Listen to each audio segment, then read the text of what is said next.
Je ne sais pas si vous connaissez le petit chien d'Obélix, idée fixe. Celui qui a des idées fixes, qui est un peu borné et qui pense toujours à son os. Moi, quand j'étais enfant, j'ai lu Astérix en anglais. Je suis irlandais. Et là, idée fixe s'appelle dogmatics.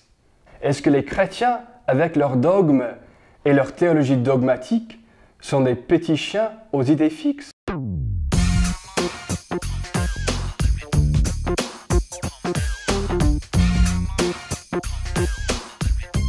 La théologie dogmatique concerne ce que nous croyons, les dogmes quoi. C'est ce qui est le plus important dans la foi chrétienne, non négociable. Quand on récite le credo à la messe par exemple, on fait la tournée des dogmes. Le Père, le Fils, le Saint-Esprit, la résurrection des morts. À côté des dogmes, il y a aussi des opinions théologiques qui sont toujours discutées. Par exemple, c'est un dogme que nous, les humains, ressusciterons à la fin du temps, mais c'est seulement une opinion que votre chien nous rejoindra. Pour affirmer ce qu'elle dit, la théologie dogmatique s'appuie sur une seule source, la révélation de Dieu.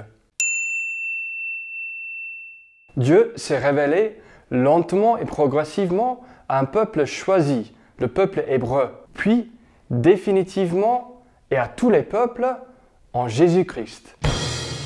Tout est dit en Jésus-Christ, mais tout n'est pas développé. L'arbre est déjà contenu dans la graine, mais il faut du temps pour que l'arbre apparaisse. C'est ce travail de déploiement, la dogmatique, qui nous a permis d'arriver au credo, par exemple.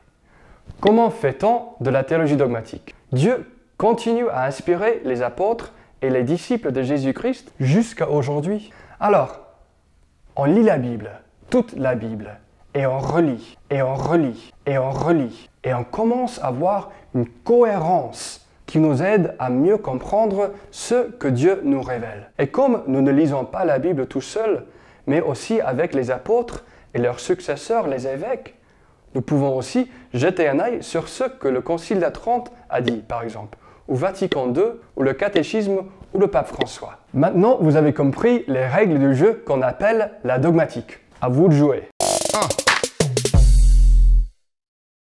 Oui, avec un nuage de lait, bien sûr.